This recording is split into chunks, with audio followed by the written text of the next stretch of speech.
Are you looking for a way to scale your short-term rental business and buy more properties? Well, co-hosting might be the right fit for you. Welcome to the Co-Host Coach podcast with Joe Roney. This episode of the Co-Host Coach is brought to you by Savvy STR Agents. If you're looking to buy a short-term rental, then contact the STR Savvy Agent team at savvy.realty. Welcome to another episode of the Co-Host Coach. I am Joe Roney, and today we're going to be talking about the shoulder season before the summer season. And the reason why we're going to talk about this is because here we are, third week of March is when this is going to be coming out. So happy St. Patty's Day for those, just a couple days after that. Easter is going to be coming up, not too long. We're about a month away. But there is this really weird gap from the end of spring break to the beginning of summer. And, depending on your market, okay, you may see 20%, it may be, April sometimes is just as low as January, okay? Not always, but it can be in some markets. Branson is going to be one of those markets. I couple years in and, we go like gangbusters in March and, nobody's going to Branson in the month of April. Now, that doesn't mean nobody is. It means that the occupancy is probably closer to 20% rather than 60, 70, 80% like it is in March or, summer. So, how are you going to capture that?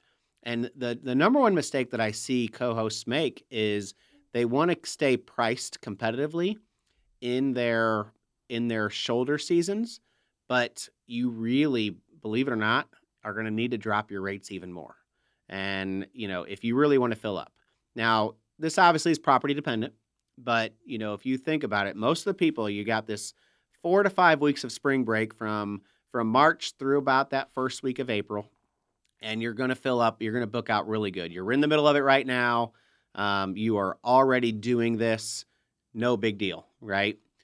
Now, that being said, all of a sudden, April 7th, 8th, 9th, 10th, somewhere around there rolls around, and your calendar is going to see a big drop. The first and foremost thing, number one, 2 months ago, you should have dropped your prices for April, okay, and early May. And I'm speaking the first 2.5 weeks of May, before it's warm enough to really get in the water in most places, and, vacation season hasn't officially begun. So what are you going to do as a co-host over the next 6 weeks if you are not booked on how to shock the algorithms and make sure that you can get booked? So, the regional drivable destinations, a lot of people, do last minute weekend getaways. You'll still have some people that like to vacation during the month of April, but how are you going to capture that 20, 30% of the occupancy to stay at your property over the other properties? And this is one of the biggest issues is if you take snowbirds in the winter months, is that your calendar is so booked up, December, January, February, even March. It takes some time to get back in those algorithms. It's one of the reasons why I don't accept snowbirds at any of my properties, because it's just so hard to get out of that funk on the calendar in the algorithms to get back on track. So now if I had smaller properties, I would consider taking snowbirds, 1 and 2 bedroom, homes or condos, I would consider it. I don't have any of those properties. It's not really the great niche for me. But April through mid-May, aside from Easter, now I'm going to throw this for a loop real quick. Last year, Easter was early. It was in March last year. So, March was a little bit overinflated as far as numbers are concerned. And I will tell you that almost every single one of you will see a decrease in your March total revenue because your Easter weekend will still fill, but it's not going to quite fill at that premium spring break and Easter rate. But this year, everyone should see a significant increase in April because April is the third week, or Easter is the third week of April. So you want to, number one, make sure you keep your prices high. Easter is a good weekend to get booked in a vacation rental market. But those other weekends, how are you going to get them booked? And it's all about what we talked about a couple episodes in the revenue management piece, making sure you have things priced accordingly, but, really looking at your calendar and knowing, where your gaps are and when people are booking.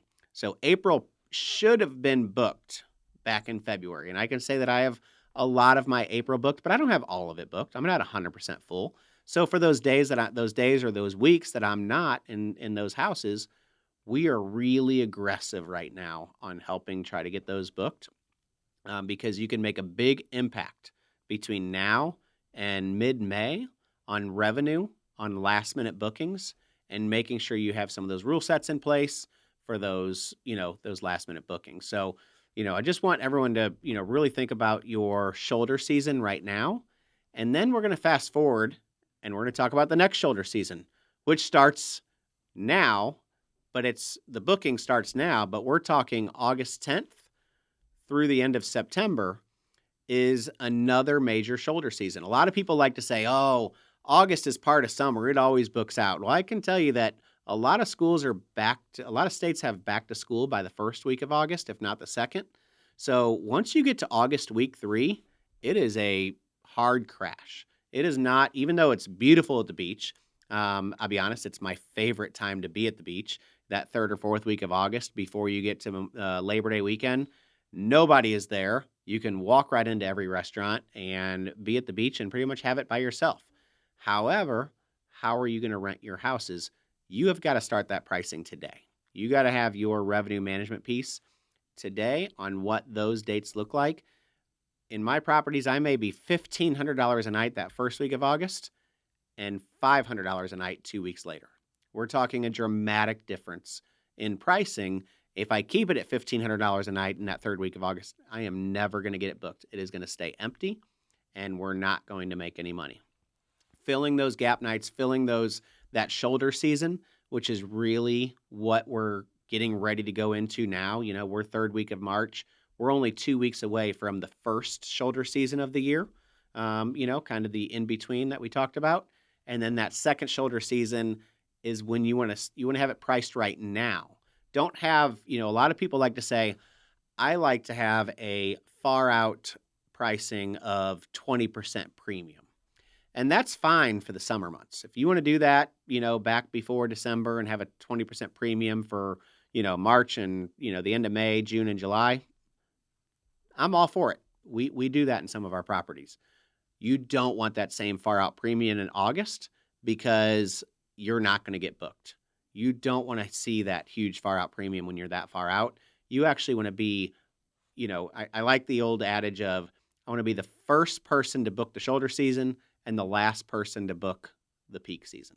So if you think about it that way, you want August and September booked up now for the people that do know that they're going to go vacationing at that point. So when there is searches that far ahead of time, and I know that our booking lead time is only 60 to 75 days on average. It changes per market, but that's, in the summer months, people are booking out a good 2 months. That being said, end of summer, people are starting to book now. I've already booked a couple of my August weeks. I've booked one of my September weeks. Not a ton, but those are weeks that I may not have booked if I kept my prices too high. So shoulder season is it's coming. It's almost here. We're only 2 weeks away from the first batch of it.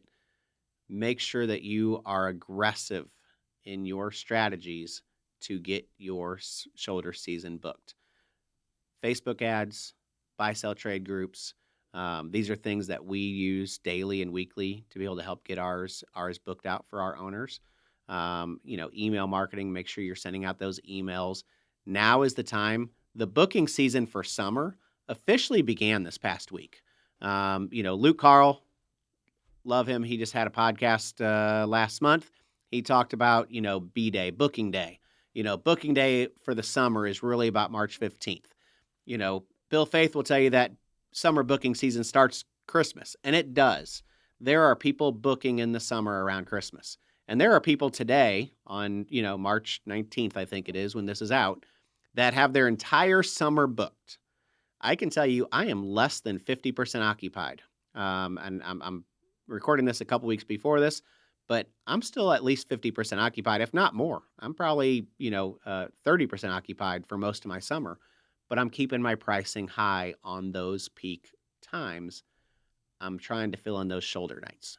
So, March 15th, as Luke said, is like big time booking day. People are just about done with spring break, or they've planned out their spring break. Now they're planning out their summer vacation. Now they're planning out what are they doing in June, July, and early August? Where are they going? Where are they staying? How many families are they staying with? And how many beds do they need so they can start booking? So we use RankBreeze to, kind of get an idea of how many people are searching for those dates, and we're starting to see that fill up already. Those search numbers, as far as people going out, I can say, at the end of February, we had very, very few searches for June and July. There were some, but it's very, very few. Now we're starting to see them come in. So make sure that you're ready for shoulder season for your co-hosting properties, for your own properties, and for any properties, that you're hiring somebody to co-host for. So it's a really, really important time that you can make a huge impact in your revenue numbers. You are not going to hit that revenue number if your April and your September sit empty. So that's all I got for this week. Thanks for joining me, and we will talk to you next week.